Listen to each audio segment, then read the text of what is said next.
Learning the rules, the closing. Every skill ends the same way. A presentation brought to you by 4YourCNA.com. In this lesson, we will learn about the closing. You may have noticed that all skills start with the opening and end with the closing. Every skill ends the same way. The closing is the last piece in every skill. The closing is a very specific set of tasks that must be performed at the end of each skill. Some of these tasks must also be done in a certain order. This can really be thought of in two sections. The first 7 steps are all about the patient, and these 7 steps have to be done before the last 2 steps. The order of these steps doesn't matter. As long as they are all done, it doesn't matter which one is first, or second, or third. But essentially, it boils down to clean and safe, comfort, curtain, and call light. But all of these actions must be completed before you get to the last 2. Let's look at each step a little closer. The patient needs to be in a clean environment to rest well. Think of this from the patient's point of view. Sick patients need rest, and patients always rest better in a clean, uncluttered environment. But sick patients are often too sick to keep their environment clean. And even worse, they aren't the only ones making a mess in the room. Think of all the workers that go in and out of a patient's room. Nurses, doctors, phlebotomists, dietary aides, transporters, EKG techs. Not everyone will clean up after themselves. Add in visitors and family, and not to mention the patients themselves, and you can see how this can quickly get out of control. That's a lot of potential messes. So that's where we come in. CNAs keep the patient's environment neat and tidy. A good rule of thumb, always leave your patients looking better than you found them. Patients rest better in a clean environment. Safety is important. Patients rely on us to keep them safe. If the bed is not in the lowest position, the patient may fall when they try to get up, because no one expects the bed to be higher when they get out of bed than it was when they got into bed. So the bed must be in the lowest position at the end of the skill.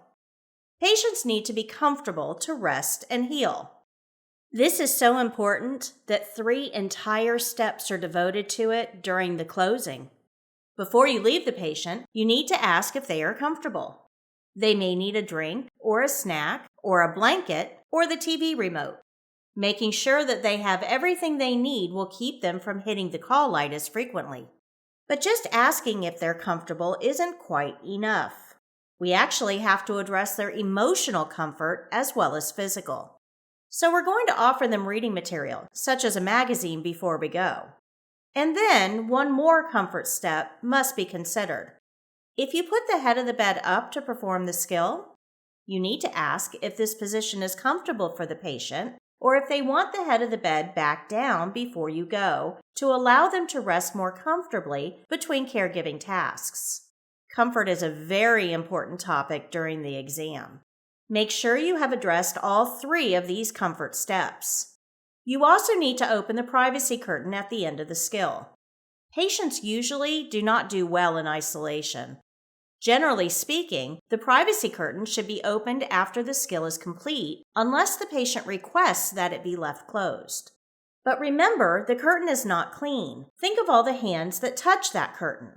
Opening the privacy curtain at the end of the skill helps promote socialization and relieves boredom.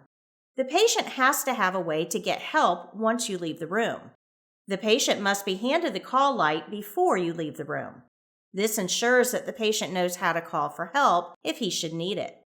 That call light is not considered clean. So whether you touch the call light first or the privacy curtain first doesn't matter. Patients in bed will scratch what itches, and then hit the call light to tell you about it. They are both considered contaminated, so that brings us to the next step. After you have addressed the first 7 steps, clean and safe, comfort, curtain, and call light, You will perform the final 2 steps before leaving the room. Remember that the order of the first 7 steps doesn't matter, but the order of the last 2 steps does matter.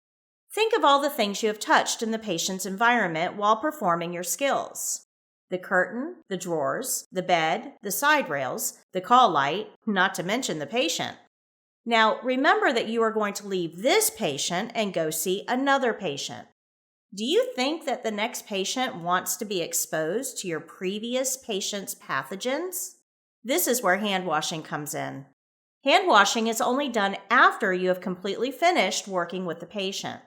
If you wash your hands, then return to the patient's bedside and touch anything in the room, like opening the curtain or handing the patient the call light or even the remote control, those pathogens have now contaminated your hands again, which made your hand washing worthless.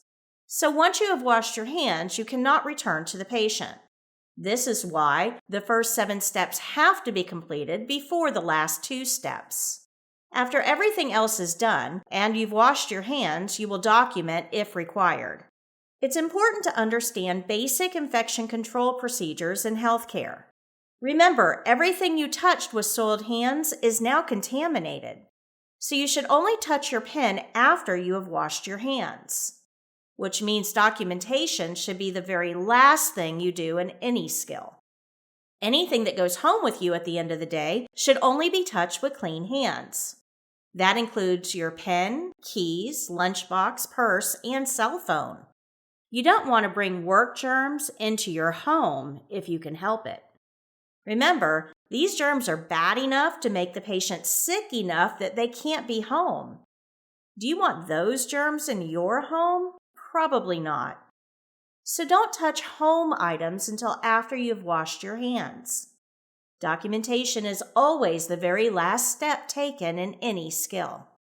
But not all skills require documentation. In fact, for the exam, there are only 4 documentation skills. After you have finished your closing, take a moment to review the care plan and make sure you have performed the skill correctly. Make any corrections that you need to make.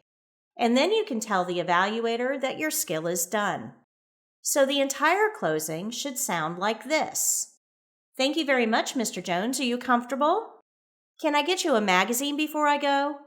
Would you like the head of the bed adjusted? Okay, I'm going to open the curtain now. Here's your call light.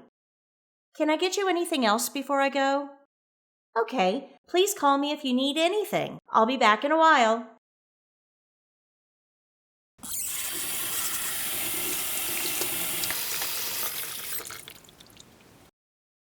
After documenting, I will think about my skill, make any corrections, and tell the evaluator my skill is done.